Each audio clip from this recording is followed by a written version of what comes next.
What is going on, guys? Welcome back to Crew 2, and in this video I wanted to go over the rough CTR3 once again and the rough 3400K. I found this kind of funny, the fact that when I was testing out all the drag vehicles that these cars are literally broken. So from some more testing I have done, no matter what I can do with these vehicles is going to get them to actually go 400 miles an hour.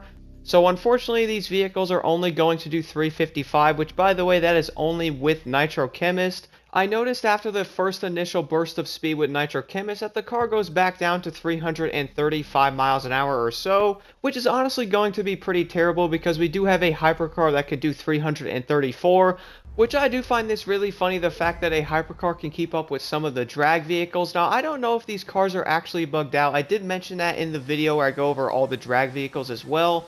There is a possibility both of the roughs are actually broken, but I actually think this is how they're designed. They only do 355 with hitting Nitro Chemist. Without it, they can do around 335 or so, 334. Even hitting Nitrous, they go back down to that mark as well, making them really slow compared to every single other vehicle in this class. Now, I would also say this is probably not going to affect the drag class in any way because no one's probably using either one of these cars at all, including myself. But one thing I was wondering about is what if these cars actually show up in a summit in the future? I don't know if they ever have. Let me know in the comments below if either one of these roughs have actually been in a summit.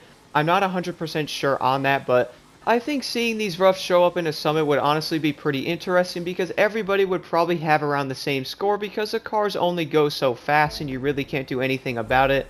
It's kind of similar to using a motocross bike in a drag event. It really does not make any sense. But unfortunately, these cars are actually going to be broken in their own ways with their speed. Now, this is going to be one of the biggest flaws with both of the roughs here, is the fact that these cars are already at a big disadvantage, as I did mention in the drag race video as well.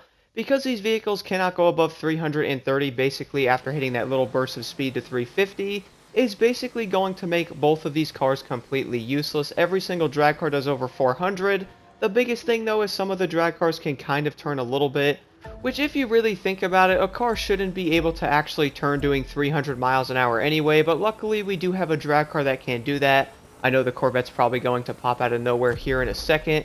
Now, one thing I did notice when testing out the roughs a little bit is the fact that their overall stability in a straight line is actually pretty good, which we all know a drag car should be able to do that for the most part, but I did notice on some of the other ones that they're just not that stable.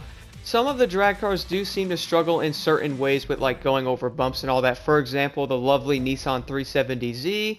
I've never been a big fan of this vehicle in this class because if you hit a little bump or a curb with it, it could spin out and or lose itself. I did notice the roughs are actually really good in that aspect. Now, if these two cars could actually do over 400 miles an hour, I personally think they would actually be really good options in this class, but unfortunately, having that lower top speed is most likely going to ruin them because you really don't have a reason to use them over anything else. And if you guys wanted to use one of the roughs, you could obviously jump into the Bugatti Supersport 300 Plus, which unfortunately almost has the exact same top speed as the roughs do without the nitrous there, which I find that to be really hilarious. But luckily, we do have other drag cars that are going to be pretty dang good as well. Personally, I might end up trying out more of these cars in the future instead of the Corvette to see if I can get some of the other vehicles to turn. I might even end up trying some of the other drag cars in certain events in the summit, or maybe even trying them out in like escapes and or the speed traps just to see if these cars can actually be useful. I know a lot of players are probably looking for other vehicles to use instead of the quote-unquote meta vehicles. I would say though the Inferno Edition is going to be a pretty awesome vehicle. The only flaw I've seen to that car is probably going to be its wheel spin. I did notice that could mess it up a little bit, but even then that car is still going to be really fun to use on speed traps. Even on escapes though, I probably wouldn't run that vehicle over the Corvette, but I do want to test more of the drag cars out in the future to really see if they can be used on escapes and maybe mix up the gameplay even more here on the Crew 2. But let me know what you guys think about the roughs in the comments below, and thank you all so much for watching.